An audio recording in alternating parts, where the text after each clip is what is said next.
Rajeshwari Venkataramanan, Malayalam short and higher. 75 വാക്കാണ് ഇപ്പോൾ വായിക്കുന്നത്. മുകളിൽ കാണിച്ചിരിക്കുന്ന യെല്ലോ ബുക്ക് ഞാൻ എഴുതിയതാണ്. അത് സ്പീഡ് ബുക്കാണ്. സ്പീഡ് വിത്ത് ഔട്ട്ലൈൻ എഴുതിയിട്ടുണ്ട്. അപ്പോൾ ഇത് ലോവറിനും ഹയറിനും KGT എക്സാമിനേഷൻ വരുന്ന മെയ് മാസത്തിൽ പോകുന്ന എക്സാമിനേഷന് ഈ ബുക്ക് മേടിച്ച് നിങ്ങൾ റെഫർ ചെയ്താൽ വളരെ സൗകര്യമായിരിക്കും നിങ്ങൾക്ക് പരീക്ഷ എഴുതുവാൻ. അതുകൊണ്ട് ഇത് ആവശ്യമുള്ളവർക്ക് ഡിസ്ക്രിപ്ഷൻ ബോക്സിൽ എൻ്റെ ഫോൺ നമ്പർ ഇട്ടിട്ടുണ്ട്. അത് കൂടി കോൺടാക്റ്റ് ചെയ്താൽ തീർച്ചയായും സ്പീഡ് പോസ്റ്റൽ ബുക്ക് അയച്ചു തരുന്നതാണ്.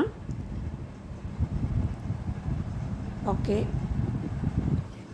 ആശയത്തിൻ്റെ വാഹകരൂപമാണ് ഭാഷ. ആ ഭാഷ സംസ്കാരത്തിൻ്റെ സഞ്ചിതോപാധി കൂടിയാണ്. രണ്ടും ഭിന്നമല്ല.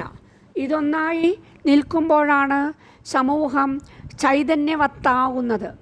അന്യസംസ്കാരത്തെ നമ്മുടെ പിള്ളത്തൊട്ടിലാക്കി മാറ്റാൻ കഴിയണമെങ്കിൽ അതും മാതൃഭാഷയുടെ ആവണം. ബോധനം ചെയ്യുക എന്നു പറഞ്ഞാൽ പഠിപ്പിക്കുക എന്നാണ് അർത്ഥം. ബോധനമാധ്യമം ഏതു ഭാഷയിൽ വേണം എന്ന ചോദ്യം കേരളത്തെ സംബന്ധിച്ചിടത്തോളം പ്രസക്തം ആകുന്നത് ഇംഗ്ലീഷിൽ വേണോ അതോ മാതൃഭാഷയിൽ മലയാളത്തിൽ മതിയോ എന്ന കാര്യം ആശ്രയിച്ചാണ്. അത്തരം പഠനത്തെ മാത്രമല്ല ബോധന മാധ്യമം എന്നതുകൊണ്ട് ലക്ഷ്യം ആക്കുക. മാതൃഭാഷ അടിസ്ഥാനത്തിൽ ഉള്ള വിദ്യാഭ്യാസത്തിൻ്റെ മൗലികതയും ഇംഗ്ലീഷ് മീഡിയവും മലയാളം മീഡിയവും തമ്മിലുള്ള വ്യത്യാസവുമാണ് ഇവിടെ വിലയിരുത്തുന്നത്. വിദ്യാഭ്യാസം എന്നാൽ എന്താണ്? പലരും വിദ്യാഭ്യാസത്തെ നിർവഹിച്ചിട്ടുണ്ട്. വാക്കിൽ നിന്ന് ലഭിക്കുന്ന അർത്ഥമല്ല വിവക്ഷിതം. എല്ലാവിധ അടിമത്തത്തിൽ നിന്നും ഉള്ള മോചനമാണ് വിദ്യാഭ്യാസം. വിദ്യ കൊണ്ട് പ്രബുദ്ധരാകുക എന്ന നാരായണ ഗുരുവിൻ്റെ വാക്യം വളരെ ശ്രദ്ധേയമാണ്. ആ സന്ദേശത്തിൽ 2 പൊരുൾ ഉണ്ട്. പ്രബുദ്ധരാകുക എന്ന് പറഞ്ഞാൽ മാനസികമായും ശാരീരികമായും ഉണരുക എന്നാണ്. എന്താണ് ഈ ഉണർച്ച എന്ന് പറഞ്ഞാൽ, ബ്രിട്ടീഷുകാർ ശാരീരികമായും മാനസികമായും ഭാരതീയരെ അടിമത്തത്തിൽ ആഴ്ത്തുകയായിരുന്നു. ആ മോചനമാണ് ഒന്ന്. മറ്റൊന്ന് ആത്മീയ മോചനം തന്നെ. മനസ്സിനെ ബാധിക്കുന്ന ലൗകിക അടിമത്തത്തിൽ നിന്നുള്ള മോചനമാണ് അത്. ആത്മീയമായും ലൗകികമായും ഉള്ള അടിമത്തത്തെ മോചിപ്പിക്കുക എന്ന ലക്ഷ്യമാണ് ഗുരുവിൻ്റെ വചന പൊരുൾ. ഇവിടെ ബ്രിട്ടീഷുകാർ ഭാരതീയരെ അടക്കി ഭരിച്ചത് ഭാഷ കൊണ്ടായിരുന്നു.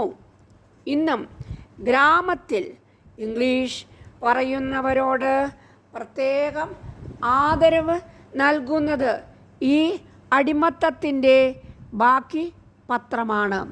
വിദേശ ഭാഷയെ ഇത്രയും സ്നേഹിക്കുന്ന നാട് വേറെ കാണുകയില്ല.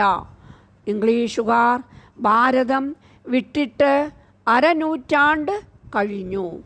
ഇനിയും അവരുടെ സംസ്കാരം നമ്മുടെ സിരകൾക്ക് വേണമെന്ന് ദാഹിക്കുന്ന രീതി ശരിയാണോ എന്ന് പരിശോധിക്കേണ്ടിയിരിക്കുന്നു. പാഠ്യപദ്ധതി നാം പരിഷ്കരിച്ചു, ബോധന രീതികൾ മാറ്റി. എന്നിട്ടും നമ്മുടെ കലാലയങ്ങളിൽ നിന്ന് പുറത്ത് വരുന്നവർ നൂതനം ആയതൊന്നും ആവിഷ്കരിക്കുന്നില്ല. സമർത്ഥരായ ഒരു തലമുറയെ ലോകത്തിന് സംഭാവന ചെയ്യാൻ നമുക്ക് കഴിയുന്നില്ല. എന്താണ് കാരണം? ചിന്തയ്ക്ക് വിഷയീഭവിക്കേണ്ട വസ്തുത ആണിത്.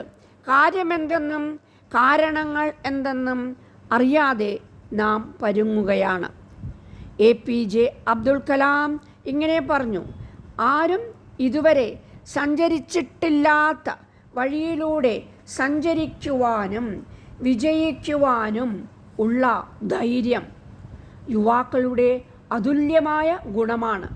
യുവാക്കൾക്ക് വേണ്ടത് എന്തെന്നും അദ്ദേഹം പറഞ്ഞു. വ്യത്യസ്തമായി ചിന്തിക്കുവാനുള്ള ധൈര്യം, അസാധ്യമായവയെ പ്രാപ്തം ആക്കുവാനുള്ള ധൈര്യം. ഇത് ലഭിക്കണമെങ്കിൽ മാതൃഭാഷയിൽ ബോധനവും മാതൃഭാഷാ പഠനവും വേണം. ഇവിടെ ചില വ്യത്യസ്ത അഭിപ്രായങ്ങൾ പരിശോധനയ്ക്ക് എടുക്കേണ്ടിയിരിക്കുന്നു. ആംഗലേയ ഭാഷ പഠന മാധ്യമവും ബോധന മാധ്യമവും ആകണം എന്ന് വാദിക്കുന്നവർ മുന്നോട്ട് വയ്ക്കുന്ന വചനങ്ങൾ ആണ് പരിശോധിക്കേണ്ടത്.